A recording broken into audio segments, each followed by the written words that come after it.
What's up, everybody? Welcome back to the uPOW podcast, your source for motivation, inspiration, and information on your wellness journey.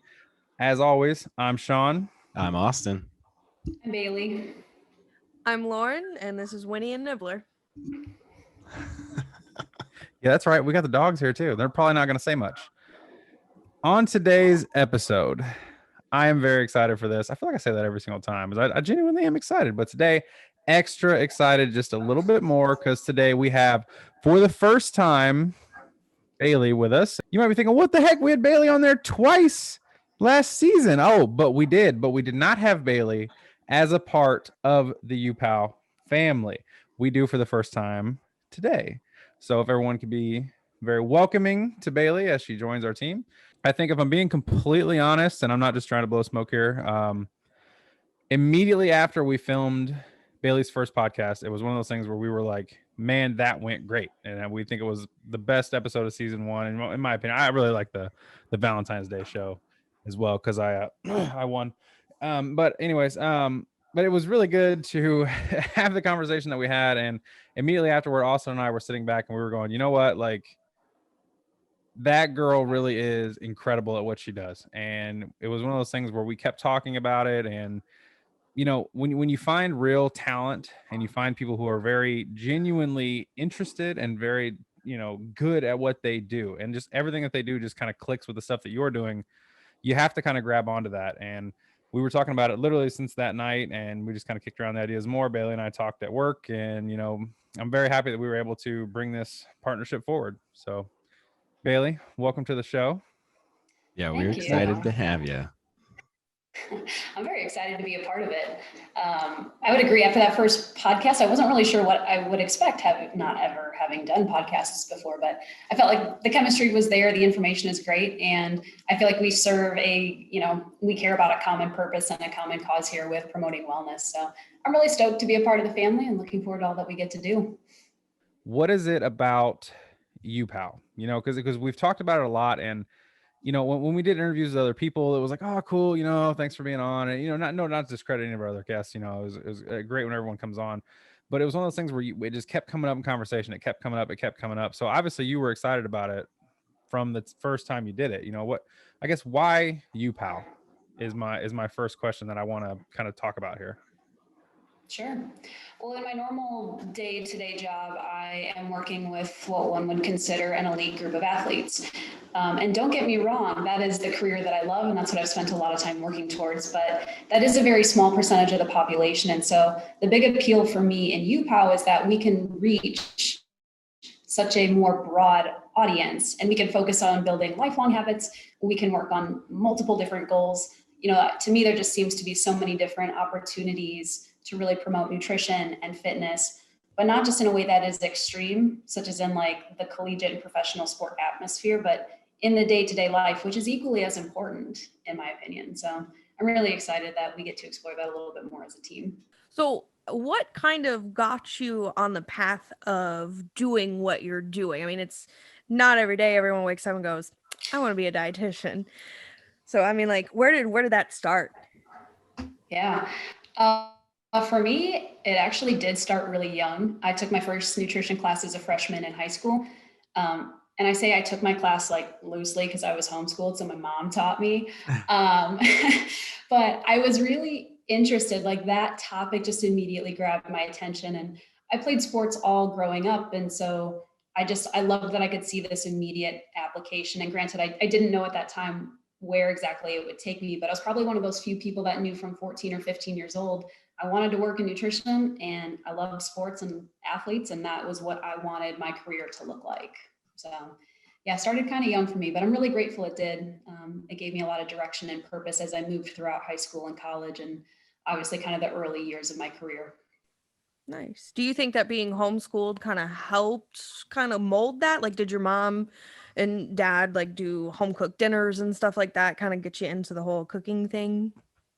They really did. And that's something I obviously, like most kids, probably had no appreciation for as a child. But I mean, my mom homeschooled me and my 4 siblings. So she had 5 kids at home that she was quite literally responsible for their education. And so she stayed home, she didn't work. And so, you know, she was responsible for the classes, but then she also put this emphasis on like cooking, and we always had a home cooked meal, and like my dad hunted, and so we always had like this really fresh food in the house. And again, that's kind of a unique experience, but like that instilled a love and a respect for really good, healthy, nutritious food. And so I kind of love sharing that because it's just been a passion of mine for so many years, and I like getting to pass that on. Yeah, that's super cool. Actually, with you being a dietitian, I almost said nutritionist. I'm not gonna mess that up again. With you being a dietitian, I say typically, but most people who went to public school or went to quote unquote normal school, right? Like I know we didn't have anything on nutrition, like nothing at all. I mean, I think we had a home ec class, but it was like at that time the guys could get out of home ec and do extra gym or APC, which is just weightlifting, or it was really easy to kind of get out of that kind of stuff. So nutrition came from the strength coach, came from the football coach, for me. So I guess it's really interesting that your mom was able to teach you that and like actually have sort of a formal course in it. And I know you and I have offhandedly talked about this a little bit more, but would you mind going into, I guess, the homeschooled dynamic? Because you were homeschooled from all the way through high school, correct? Yep, literally But then you were kindergarten through still high able to school have graduation. you were still able to play sports though with like a group of people. Yeah, so the area that I grew up in, I'm from the west suburbs of Chicago, kind of the Aurora area, but we actually have a pretty large community of homeschool families. And so we actually had like a homeschool team and organization that we played for. So, during the volleyball season in the fall, I would play volleyball with our homeschool team. During the winter, I would play basketball with that team. And we had enough kids to obviously make up these rosters. But then in the off season, a desire of mine was to pursue collegiate athletics. And so I would play with club teams. I would play with our local high school when I had the opportunity. But yeah, definitely a little bit of a unique upbringing. It's even reflecting on it now as I'm older, I'm like, wow, I can't believe we did that. Like, that sounds crazy. What were some of the fundamentals that your mom taught you for nutrition? And maybe even just in general for homeschool that you feel like most people don't get that out of public or private school? Yeah. Ooh. I think the biggest, I don't know, something that like immediately comes to mind is that like we did not go out to eat as a family when I was younger. Like if we went out to eat, that was a huge ordeal. And part of that was probably coming from a big family. Like it costs a lot of money to take 7 people out to eat. But we were always cooking from home, and my mom was teaching us how to do that from an early age, be self-sufficient when it comes to preparing food. So that was very much like a key piece of my upbringing. But then additionally, and this might be unique to me because I'm the oldest, but I was helping my mom. Like it takes a lot to raise 5 kids, right? Sean gets this. So like if my mom was making lunch, often I was helping her make lunch, or if she was preparing dinner, well, I was helping. So I think maybe there's part of me that took on a little bit of that role at a young age that just made it like a very comfortable place for me to be. Okay, gotcha. And I feel like that's awesome too, because then you get to like step into that and see if it's for you and determine if it's something that you're passionate about or not. And it turns out it was. So that's pretty great to have that calling and understand that at a young age too. Like for me, I'm still looking to figure that out. But yeah, that's awesome. Do you have like a precise moment where it was like nutrition is and being a dietitian is like really what I want to get into? Oh my gosh. Yeah. So during this class that I was telling you about, like my freshman year of high school, it was taught by my mom, and her friend used to make this thing. Oh my gosh, I'll never forget, but it was called sploosh. Okay. Sploosh.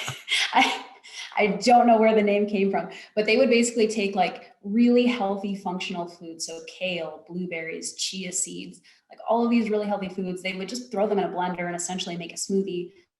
But they would put them in these little bitty mason jars and they would freeze them and they would eat one every day. And they made us try them one day. And I'm like, that is disgusting. Why would you ever do that? And then they went through like this list of like different health benefits. Kale is a great source of vitamin K. Chia seeds have omega-3s. Blueberries are a great source of antioxidants. This can help with athletics. This can help with healing. And it was like, oh, okay, now I don't have to eat just because something tastes good. Like I can eat for a function and a purpose. And I'm at that age obsessed with sports. So this is going to make me a better athlete. And it's like this switch. I just remember it flipping in my brain and obviously still being grossed out by sploosh, but like being able to get over that because I thought of how like good it was going to be for me. Yeah. And yeah, that was that defining moment. And I've literally never forgotten it. Sploosh did it all. Sploosh. Wow. I need They're to going to try be some so sploosh happy. then. They're going to be so happy I even mentioned this. Like, you don't even know. The Oh, that's homeschool moms are going to lose their shit. which is kind of so funny too, because like I remember as a kid, all I ate was like McDonald's and pizza every single day. And so nutrition wasn't even like a thought. It was, are you full? Are you hungry? And that was the only thing that we dug into. And I think it wasn't until college with Sean that we started doing bodybuilding. It's like, oh, to actually perform well, you need to eat well. And it took a lot to realize that was so important. Yep. Yeah. Yeah, I think it's a unique upbringing that, I mean, obviously not everyone has. And so some people are learning this later in life. And that's okay. You don't have to learn this at 8 years old to be successful at it, right? It can be learned at any age. Right. Right. So you grew up in Chicago. What brought Definitely the you burbs. what brought you to Bloomington? Like, I know in your questionnaire, you are divorced, and so am I. I mean, you have that kind of like switch after you are divorced, and I moved here from Washington State after mine. Was that kind of when you came to Bloomington? Yeah, it's when I moved to Indiana. So following the divorce, obviously, as you know, like you just kind of feel lost, like you don't know what your next steps are. Obviously, something that is very important to you has essentially crumbled. And so at that point, I felt like my career and this dream of maybe pursuing sports nutrition was in some ways my lifeline. And I believe me, thank God for it every day. But I had an opening pop up to move to Indianapolis to really start pursuing this thing. And so I took it, and it was definitely a risk because I didn't know anyone in Indianapolis. I was not familiar with this organization, but it ended up panning out so much better than I could have imagined. Like, I have now met some of my best friends. I have an amazing career. Obviously, Sean and I are friends, so that's a major perk. But but yeah, it kind of took like a tragedy that, you know, honestly ended up morphing into one of the best things that could have ever happened to me. So yeah, Indianapolis, Bloomington, both have a pretty special place in my heart for that reason. So basically, we have two people from two different states that moved to Indiana and had a happy ending after their divorce. That's what I'm hearing. So Bloomington's come to where it's Indiana, at. apparently, if you're Yeah. divorced. Good things happen. So you're basically telling me I need to go get married. Yeah. Come back. Don't get too invested, but yeah, then just you'll be good. You'll be golden. Look, I just need to do this so I can go back home. Hey, marriages Must be. are like pancakes. There is no shame in throwing the first one out. There you go. That's a fact. That's a You good heard it quote. here first. That's a great one, actually. Yeah, that was what I was thinking of. So See, look at us. We're so good together. I'm telling you. So before we get off the topic of homeschooling, because I don't want to beat it to death. Right now, you know, this show, we're definitely not apolitical here, right? We're not a-religious. We'll talk about anything and everything on this show. So the world is crazy right now, right? Like it just really is. I mean, everyone has an opinion with social media, and everyone can say and do whatever they want. And, you know, I don't know what the truth of some of it is, but if you listen to the news, which, you know, jury's out, if you listen to the news, so there's some crazy stuff being taught in schools. So, you know, if I were to have a kid right now, I think, which, you know, thank God we don't have those. If I were to have a kid right now, I think I would probably almost want to homeschool. And I've talked with Isaac about it, and I think him and Allie are Isaac being our director of sports nutrition at Indiana University. I believe him and his wife Allie are going to homeschool their kids. And so I guess what are your thoughts on it, with you being obviously a bit biased. Yeah. I can say it's definitely not for the faint of heart. Kind of being the oldest of my bunch, like I do remember like there were moments obviously where homeschooling was brilliant and it was wonderful, but it's not without its struggles too. I mean, if you think about it as the parent in that scenario, I mean, you're fully responsible for the education of your child. And like, that's a really big responsibility. And there are going to be days when Absolutely. like, you just straight up hate your kid, like they're being a brat and you have to not only be their teacher, but then you have to be their parent. Like there's no giving them back at the end of the day. So I feel like with homeschooling, granted, you very much need to have realistic expectations, but I mean, on the flip side, like the beautiful thing is that again, you're in control of their education. And so if your thoughts, beliefs, morals, values are not being taught in a public or private school, you know, you have the opportunity to bring your kid up in an environment that you obviously do support. You have a little bit more control of like the flow of information, what they have access to. And don't get me wrong, we all need to be well cultured and well informed about today's events and whatnot. But I mean, homeschooling, you just have an active role in the education. And I think that's really important. And granted, I don't know what I will do when the day comes around for my own kids, but I will consider it because I feel like I really benefited from it overall.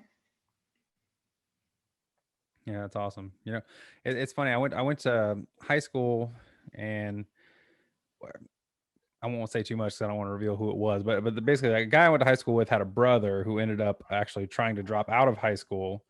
And at my school, their solution to that was, we'll just give them these packets, and you take it home, and you end up doing the packet, and that's your whole class. And actually, they took that and they adopted it even more so, because my middle brother Scott actually was able to graduate early, and that was by taking some of his classes at home, via these packets of information. And it's like, I guess in that scenario, I kind of saw both sides of it, because it was like they didn't like ask the parents if they would like teach them anything. They just sent home the material, and they were like, "Oh yeah, the kids can basically teach themselves." And I'm like, there wasn't no high schooler in my high school that was teaching themselves anything, Jack. It was like a lot of people just drew circles on those things and turned them back in. So I Yeah. guess I see both sides, but I would definitely, maybe I'm just a raging narcissist. I don't know, but I feel like there are certain things I'd rather teach my kid myself, if that was what the scenario would be. I mean, luckily, I say luckily, luckily I don't have any kids. So don't have the problem. Sure. And I mean, I distinctly remember like there were multiple subjects, like especially when we started getting to the high school age. Like personally, I really struggled in math. Like that was not a strong suit of mine. And so my dad was the one who was primarily teaching that actually, like when he got home from work, he was helping me. Mm, But I was struggling and not performing well and really not making the cut for like what I should have been able to do at that age. So that was one class where they did send me to a school that was nearby just for that one class. That way I mm. had more accountability, more one-on-one help. And I think that's okay too. Like that doesn't mean you fail at homeschooling. It just means that like, hey, you may not be an expert in every subject. Like I can tell you straight up, like I'm not going to be the history wizard if I homeschool my kids. Like I will outsource that, right? Like it's just a fact. So I think that's always okay too. Like, again, that's the beautiful thing. You have so much flexibility that you just don't have in public school. Yeah, that's really cool. So I guess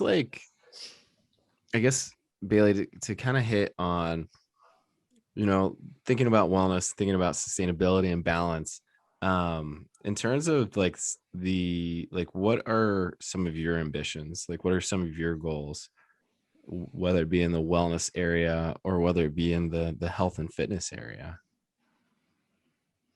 Do you mean for like myself or more professionally? Either, really. I mean, because it's all about wellness and finding that center and that balance. So it could be both, either, or just one. Sure.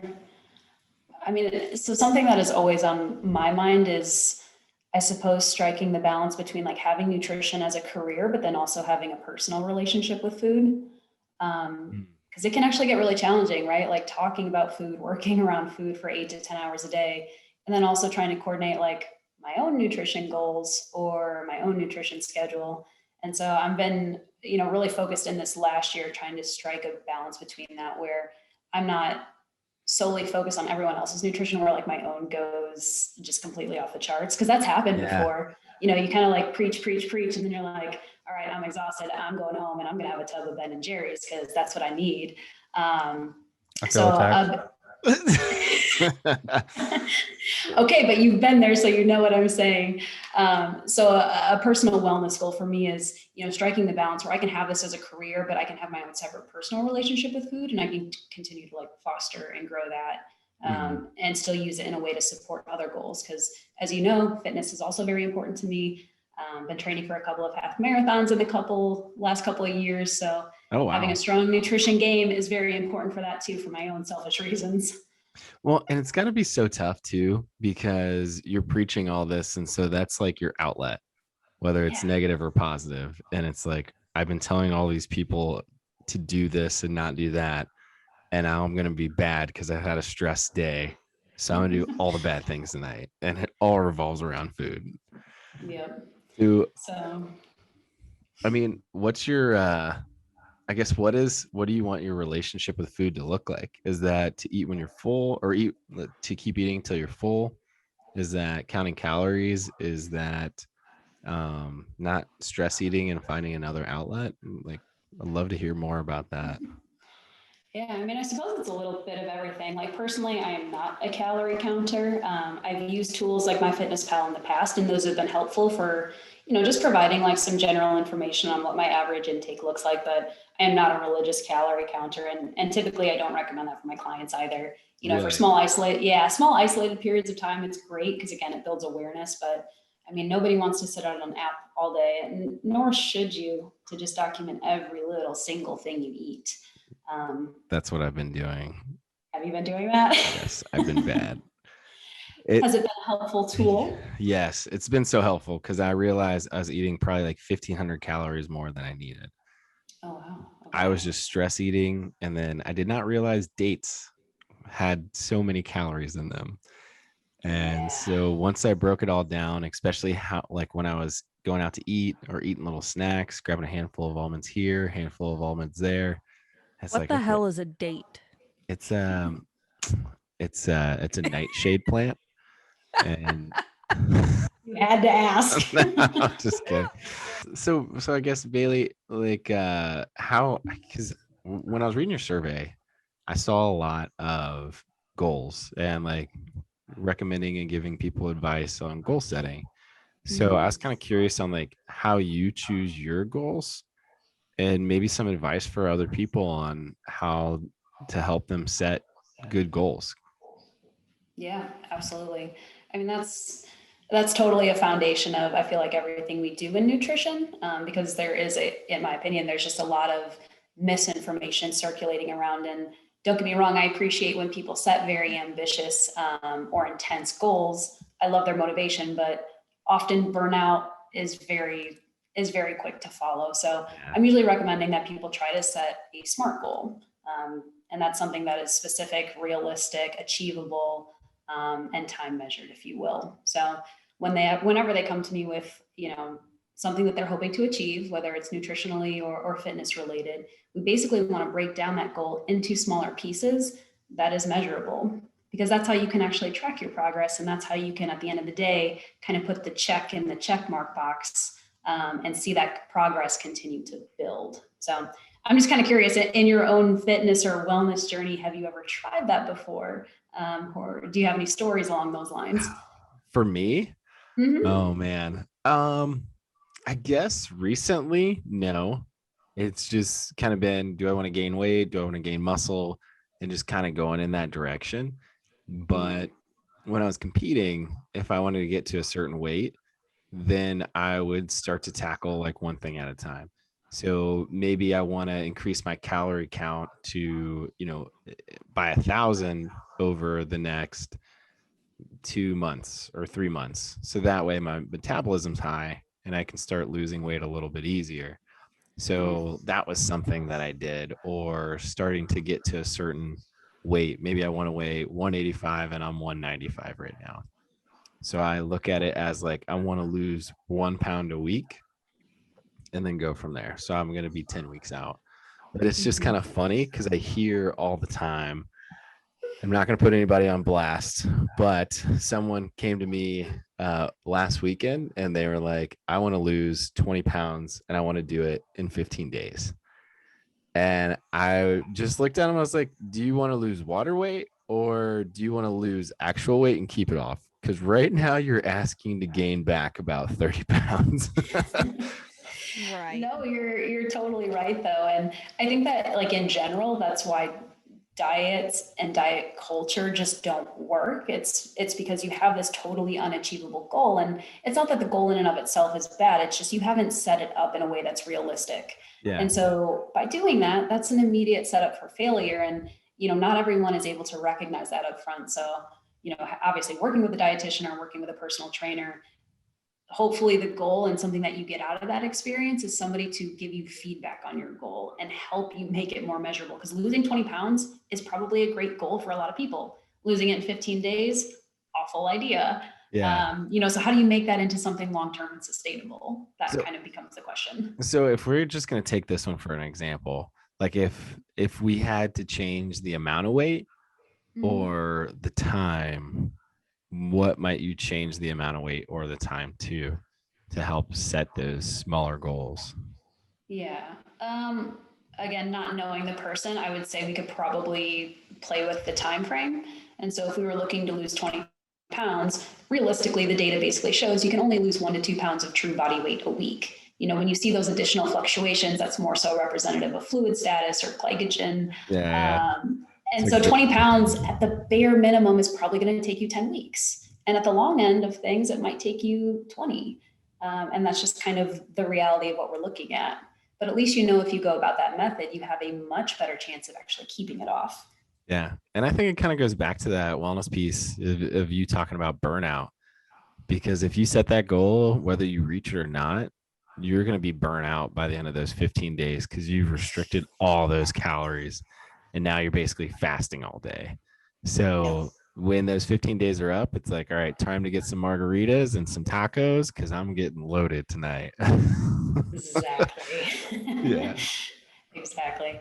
Another example that sometimes I will use, but obviously like the ketogenic diet is pretty popular right now. For those who may not know what that is, it's basically a high fat, low carb diet. And the whole premise of the diet is to eat less than like 20 to 25 grams of carbs. And so people will often, when they first start this diet, experience some real success. They're going to see some weight loss. The problem is everyone goes back to carbs at some point, right? Like you are not going to resist the garlic bread, the bagels, the ice cream, Love the them fruit, carbs. the potatoes. Exactly. Me too. Like you're going to eat a carb again.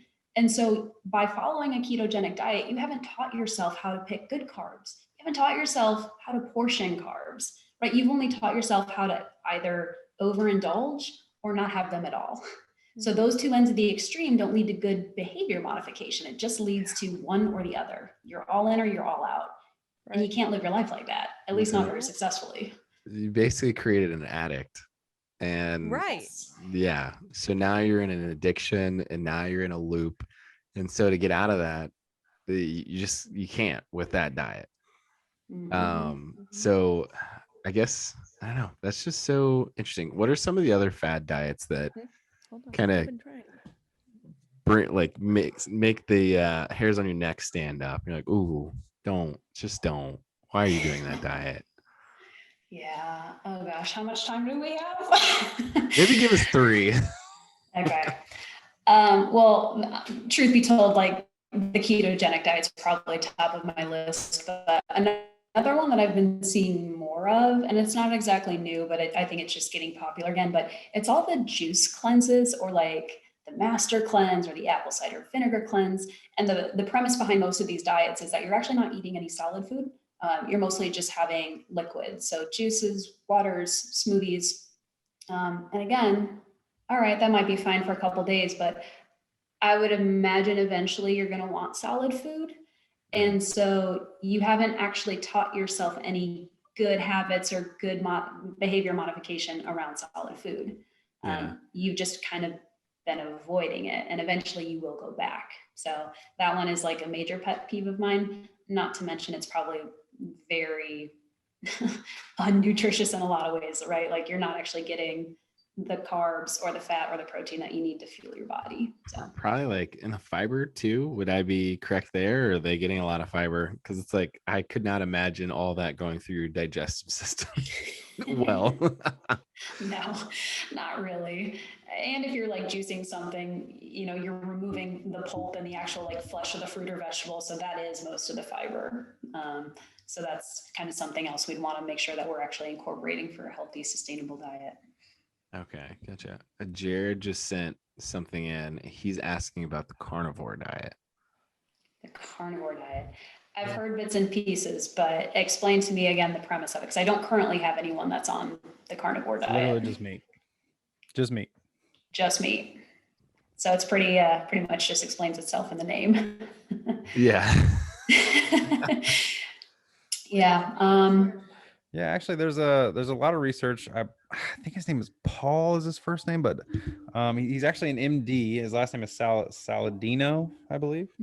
And he has put out a ton of stuff on the carnivore diet and how he thinks, you know, humans don't necessarily need, you know, to be anything besides carnivores. They can get all the nutrients they need from X, Y, and Z. And right, because cavemen, you go back to that. But I guess my argument with that is like humans are not carnivores, human are omnivores. Mhm. Human are omnivores, humans are omnivores. And no, you can't get all the nutrients that you need from meat. I mean, yeah, I could maybe get behind like the paleo diet, right? Like, you know, you eat things that are not processed. You eat only things that were available to cavemen. Like, okay, cool. You know, I can get behind, you know, certain grains, vegetables, meat, you know, yeah, you know, I mean, meat, rice, and vegetables is what hell, Austin, how long have we been eating that? You know, For a so long time. Yeah. that one I could get behind, but I mean the just meat, I don't know, and I'm not a fan of really really high fat diets like the keto diet either. So Lord, let me tell you. hang on. I can tell you right now, anytime I eat anything with cheese, are you sure you should be eating that? That's got a lot of fat. I swear to God, I might murder him one day, and I'm putting it out there. It's probably because he's commenting on what food I'm eating. Doesn't that piss you off more than anything? But am I wrong though? I'm not getting in the middle of that. Yeah. Anyways, yeah, I'd say the carnivore diet. I mean, Bailey, what do you think? I'll let you talk. Yeah, I mean, it's probably no surprise. I'm definitely no fan. We need protein. Animal protein is a wonderful source for most people, but I mean, the reality is there are 5 food groups, and protein specifically makes up one of them. There are a lot of other nutrients we need. We need our carbs, we need our healthy fats, we need our vitamins, our minerals, our fiber, and our water. And you're just really not going to get the variety of those nutrients that you need from meat alone. And so that's one I'm not even sure why people would entertain. I would just steer them right away from that one. Mhm. I think it's kind of like the just the fitness dogma in general. You know, somebody coming up with something creative and then throwing it into the wind and people following it. Like, oh, this person said it works. Okay, I lost 20 pounds, but nobody follows up with them afterwards. Nobody's like, hey, how'd that keto diet work out? Hey, how'd that carnivore diet work out? Where are they now? And I guess, are there any diets that you would be like, hey, that's something to check out? Maybe not stand behind it, but point people to looking at it at least and considering it? Or is it just straight fundamentals? That's a good question. And sometimes I feel like I don't know, sometimes I feel like my answer may vary a little bit, because don't get me wrong, like there are concepts of some of these popular diets that I am a fan of. You know, for example, most people who are not overly active really don't need to be consuming they don't need to consume a high carb diet. It doesn't mean you get rid of them altogether, but sure, if we wanted to experiment with going a little bit lower carb, if we're a more sedentary or inactive individual, yeah, I actually think that's a great idea. And if some concepts from like the paleo or the Atkins diet make that possible for you to really kind of kickstart it, I mean, I don't see any I don't personally see any issue with maybe dabbling in that a little bit. But I'm not a fan of any diet, and you'll really never see me recommending any diet that completely cuts out specific food groups. They're food groups for a reason. There's something valuable from each one. And so if it's asking you to get rid of it for long periods of time, it's probably not the diet for you. It's kind of like cutting an area out of your life of wellness. It's like, hey, just drop your friends, just drop your romantic life. Hey, just drop your career. And it's like, okay, but that might be good in a short spurt. Like, hey, I need a break, or something to lean on for a bit. Yeah, but you can't just like cut it out and hope that your life is going to stay on track and stay in balance. Right. Exactly. And I have a fellow dietitian who, has some more expertise in this area, but a good example she will give is that, if you were to eliminate dairy, it's probably not, unless you have like a lactose intolerance or a dairy or a milk allergy, it's probably not the best decision for your entire life. There's a lot of great nutrients in dairy, but if it helps you make better decisions around like not overindulging in ice cream and not loading up your plate or your meal with a lot of extra cheese, if it helps you kind of reset and build up some new habits, that temporary elimination is really not going to do any damage. But the key word is temporary. So yeah. Well, and I think I think that's the great part about a dietitian too, is like, okay, if you're going to cut out dairy, what are some alternatives to make sure you get your calcium, for example, or finding other ways to get healthy fats, and or protein. So I think it's kind of one of those things, kind of what you go back to. It's temporary unless you have an intolerance. And then if you have an intolerance, working with the dietitian is important, and not just throwing yourself into a diet plan and praying that you're going to lose weight, gain muscle, or find balance in your life, because that's not going to work out.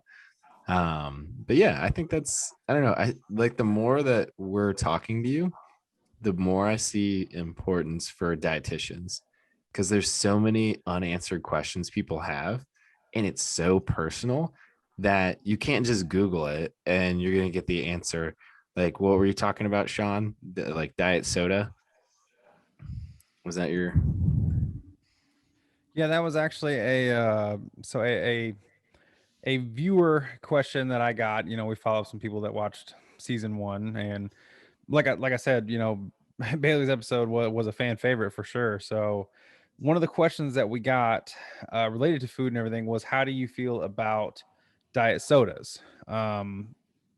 I am an avid diet soda drinker. I drink Diet Pepsi like it's my job, kind of, if I'm being honest. I've never really worried about it. I always thought it was just sort of 0 calories. And, when people talk about like, oh, well, the research shows that, people who drink diet soda are heavier. And it's like, yeah, that's because most of the time it's so they can eat regular cake, like that's the pool you're working with.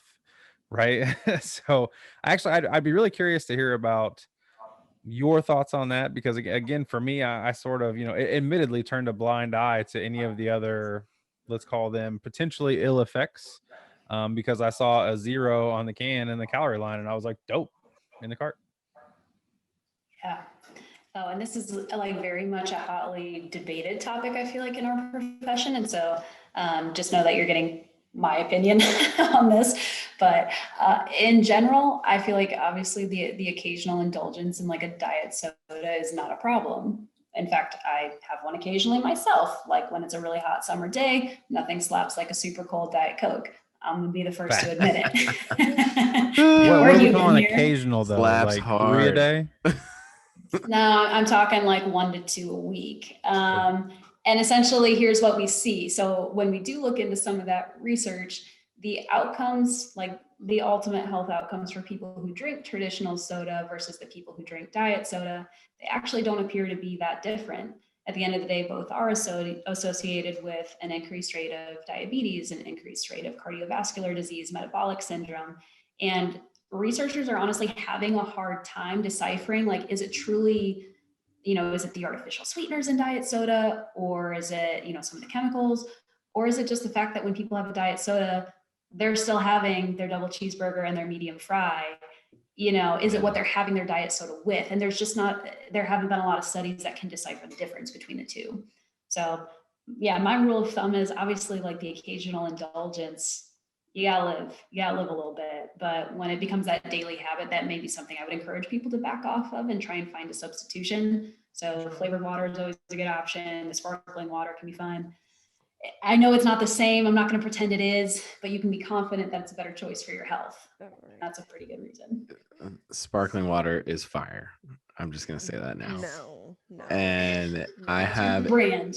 yes. Wait, what do you say? What's your brand? Like, are you a Oh. LaCroix guy or? Not LaCroix. I like just plain, not flavored. I like Perrier, and I Okay. like Oh my God. Topo Chico. Do you hate your life? It's Oh, and I there you also go. have, if you've ever checked out, you can't see it right now, Stream Soda. You can make your own sparkling water, so you get the right amount of bubbles in, and you don't have to worry about somebody messing it up. That's mine. What about yours? Big fan of the Perrier, but if you really want to get like fancy with your homemade sodas, add your tart cherry juice to your carbonated water, and you've got your own tart cherry bubbly water. Yes. What? Mind blown. I know, but try it. I'm personally a big fan. I have a friend that makes them. So speaking of, Sorry. I know you're in athletics, so you don't get a lot of this, but there are diabetic diets, there's heart failure diets, stuff to do for that. With working with athletes, do you get a lot of athletes that have a lot of GI issues that you would do like a FODMAP diet or the BRAT diet, like people that are just really struggling in general like that? Yeah, absolutely. I actually do have a handful of athletes that I currently work with that kind of range all along the spectrum of different GI disorders. So Crohn's disease, IBS, different food allergies. And so if needed, I will certainly walk them through what maybe a low FODMAP diet looks like, or perhaps a plan to eliminate whatever food or intolerance they may have. So whether it's gluten, whether it's lactose, we definitely want to do everything we can from the nutrition standpoint to help alleviate their symptoms. And granted, they may still be on a medication to help them in that way as well. But there's a lot of dietary approaches we can take to help, lessen the severity of what they're experiencing. So we'll walk them through several of those diets. But I'll be the first to admit they're really challenging. Anyone who has tried to experiment with a low FODMAP diet knows it's terrible. Yeah, and actually, Lauren, I'd like to hear a little bit about your experience, if you wouldn't mind sharing. So I think that was probably the most difficult thing, like just really watching what all was going into my body at that time. I mean, I couldn't eat or drink hardly anything. So trying to eliminate and find anything that was causing pain, swelling, nausea, everything, it was just a struggle. We still haven't found it out, but I was just speaking. I have a dietitian that I'm going through with my insurance. No offense, Bailey. But we had one meeting with her, and we're gonna go and we're gonna get the blood work done to figure out food sensitivities, not necessarily allergies, but kind of figure out what my GI tract is not really so happy with. So it's kind of like the Everlywell that Austin did, Yeah. but it's a little bit more in depth. And then she has this little, it's like a leap diet. It's like an elimination where we have just proteins that we're going to pick from out of like 5 different proteins that will start with week 1, 5 different carbs that will start with week 1 as well. But she also mentioned that if you have any other like seasonal allergies on top of that, if you get your GI tract and all of that in balance, that it can also help with your seasonal allergies as well. Any thoughts on that? I know I have heard similar things, but at this point in time, I definitely wouldn't consider myself like a dietitian that specializes in allergies and whatnot. So I don't want to speak too much to that, only because it's not really my area of specialty. But I do know that people who go through with the official testing and who are able to make the appropriate diet changes, they find relief in a lot of ways. Like, not only are their GI symptoms often going to be cleared up, but they may have the improved energy levels. They may have a little bit better focus at work. In your case, maybe even seasonal allergies tend to clear up a bit. So as much as I know it's a total pain in the butt up front, I do feel like it's very much worth it. Yeah. I was going to say, I just want to switch real quick kind of to some of your survey questions. Was Yeah. it David Bach? Is that, Mhm. could you tell us a little bit about him and maybe one of your favorite points of his? Sure. Yeah, he's been like my new obsession recently. But essentially, he's a famous author and financial planner, and he's come out with several books and has several podcasts as well. And so the ones that I've been listening to recently have to do with smart couples finish rich. That's the name of the book. That's a lot of his talking points on his podcasts, and he just really stresses the importance of financial literacy, especially for couples. And I have found that when I've been listening to more and more of his talks, he specifically stresses how important it is for the female to be involved in the financial planning, and how often as Americans, we totally get that wrong. I don't So, understand that. Why are females not involved in the finances? Like, one, guys aren't probably the best financially savvy Yeah, people. Amazon one click. Like, I was but gonna say, what we talked about it in Lauren's interview in last season. She's totally involved in ours. We do everything together. and see, that's amazing. And apparently, and again, I didn't really know this, but like that's not the normal, or that's not the norm for American couples. A lot of times it becomes the man's responsibility. But here was the kicking point, and this is what originally caught my attention. But couples who are married, the average age for a woman to be widowed is 56. Like that is young, in my opinion. Yep. You at 56, you may have 30 more really good years in front of you. And so financially, you need to know where everything is. You need to know what your monthly budget's going to be. And if you've left all that to your husband for your, 30 years of marriage, how do you function after that? Right? Yeah. And that's actually what happened when my dad passed away. Like, my mom did none of the finances. She knew really nothing about, she knew how it ran, but financially she didn't know where the businesses were at. So, I mean, luckily he had some really good life insurance. So she got like a pretty decent paycheck then. But, going forward, it's like, okay, where's the retirement? Like, what are our assets? And so I had to help her kind of dig through that and put together like a financial sheet. And we're still going through that stuff and still trying to understand how to budget, how much money she's bringing in, how much money is going out. So it's not, I think that's super important to get those conversations in early rather than just, hoping one day everything works out. So I think Yeah. that's a really good point. Did you have anything else or any other points of his that really come to mind?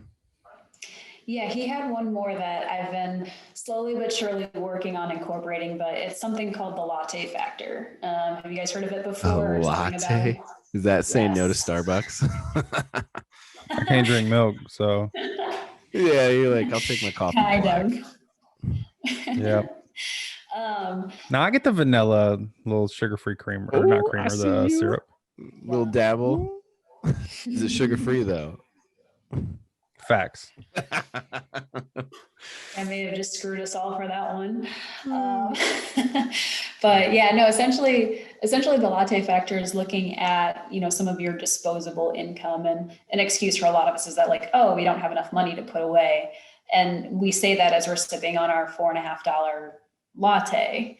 And so his challenge or his concept is like, you need to know where your money is going and what would happen if you took that $4.50 or $5 and actually put that in savings or investment, and if you did that over a number of years, how much would you accumulate in that time? And so he's basically challenging the younger generation who maybe tends to throw money away a little bit more at some of those things, to really look at more like long-term impacts of that. So yeah, I've been interested. I've been trying to learn a little bit more. I feel like I'm at that place in life and about to get married where it's like, all right, I need to like have the financial literacy to make a good plan moving forward. Yeah. Well, I don't know about you, but like when you were homeschooled, did your parents talk to you about finances and budgeting and planning and all that stuff? Or because like my parents kind of did. It was like save money, but one, how, and then two, what do I put money in and how do I save? Is it 50%? Is it half my paycheck? Is it 20%? Or is it like I'm saving $50 or $10 a month? So I'm kind of curious on if you had that same situation growing up and how you're dealing with it now. Yeah, I mean, it sounds pretty similar. My parents definitely they got us bank accounts at a young age, and they were, they always recommended half of whatever we got should go in the bank and half of it we could use for, something fun. But I mean, I also started working at a young age. I got my first job when I was 14. And so and they told me from 14 that if I wanted to go to college, I was paying for it. So I really, I think, saved pretty seriously in college, and it was cool. Like as a Wow. high schooler, I graduated with 10 grand and I paid for my whole first year of college, and it was amazing. And I couldn't have done that if they had not guided me in that area, because I probably would have had a lot more fun with my money. Yeah. But yeah. It's just super important because it's a very taboo topic. People don't want to talk about finances. And I think whether it's your partner, your kids, your parents, I think it should be, or even your coworkers, I think it should be a conversation that's had a bit more often and out there. Otherwise, we're just all unsure because I think in our heads we all think that everybody's doing well besides us. And then we have all this shame that we're building. But when we all talk about it, it's like, okay, we're all in, maybe not in the same situation, but we all have the same struggles. We're all dealing with the same pain points, and we all probably could learn a little bit on how to budget. So I don't know. That's kind of my opinion there. I think that would be really helpful if schools taught that a bit more, or parents talked about it. What are some of the maybe 3 or 4 small diet changes people can make that have a pretty big impact? Sure. Yeah. A lot of times, and again, this would probably depend on the individual, but kind of a general recommendation that most people would benefit from right off the bat is looking for ways to increase fruit and vegetable consumption. Okay, gotcha. And it sounds too easy, too good to be true, but most of us, when we go to construct our meal, we're picking our protein and our carb. And that's kind of all we care about. And then if we have extra time, we'll accompany that, right, with a side salad or maybe a steamed vegetable. And if we can kind of shift our minds to really featuring your fruit and your vegetables as a main component of your dish, I mean, you're including more vitamins, minerals, antioxidants, fiber, and water, all really great functional nutrients. So I'll typically challenge people, you should not have a meal that does not feature a fruit and or a vegetable. If that's happening, it's not a complete meal. I've been doing a lot better since Yeah. the last time we talked. Yeah. I have not. As long as cherry tart juice counts. Technically. You remember in your last podcast last season when you were like, "Oh, I would just challenge both of you guys to just get all your servings of fruits and vegetables every day." And Austin and I were both like, "Bet we can do that." I lasted about 6 hours. Well, So that what, day I lasted till the bottle of wine was gone, and then I was out. Wine does not count as fruit. Oh shit! All right, I wasn't even in it to start with. I'd be passing with flying colors. I don't know, yeah. what's a vegetable with breakfast? Spinach. If Right, you make eggs, spinach, onions, mushrooms, broccoli. Or sweet Granted, potato. I would use leftover. Broccoli. Sweet potato. Yeah, if you have leftover some broccoli, peppers. throw it in an omelet. It's so good. Yeah. I've been It's doing so good. peppers, onions, some broccoli, and eggs with chicken at lunch. That's pretty good. That does sound really I drink my eggs in the morning. great. Throw some spinach in your smoothie. Bailey's got all the solutions, Sean. There are no excuses. But yeah, smoothie, blend them up. It may not be the most glamorous thing in the world, but it's super effective. And there are a lot of ways to make them taste good as well. So Yeah. I just have a side note. I know we're talking about for us, sugar-free stuff, excellent. It's great. It's better. Dog mom and me, it's not good for dogs. Anything sugar-free gum, sugar-free syrups, anything like that, because it has xylitol in it, and it is pretty fatal to dogs and cats. So just be careful if you have that in your house, and say they get into something, if you're trying to be better, just don't leave it out for them to get into it. Side note. I didn't even know that. I'm learning something new today.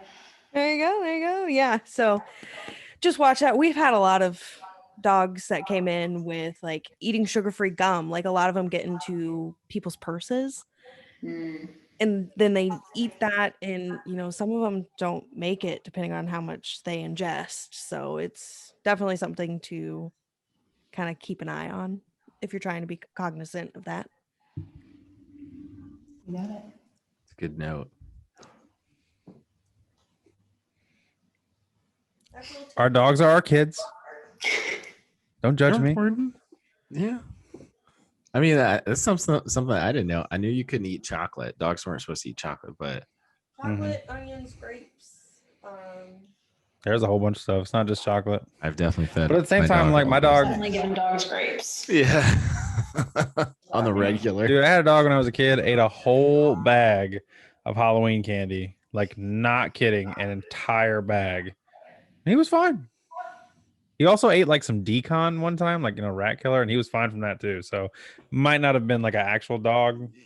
It sounds like an Could alien. have been a werewolf. I don't know. Yeah, that dog has a stomach of steel. Right. That's what we call Winnie. Old iron. We call her old iron sides. Oh, Winnie's so cute. Yeah, when you were talking about the sugar-free, she kept hitting your hand, and it's like she's ready. Like, no. She's like, yeah, no, keep that in the diet. Right, we got this. We got this. Yeah. All right. Well, I really don't got too much else. I'd say just once again, Bailey, thanks for I'd like normally I'm like, oh well, thanks for coming on this episode, blah blah blah. But thanks for joining the team, and hopefully everybody is looking forward to seeing a whole lot more of her because homegirl's gonna be around. So we're about to get the official dietitian, not nutritionist, dietitian opinion on all this stuff as we continue on this pursuit of life.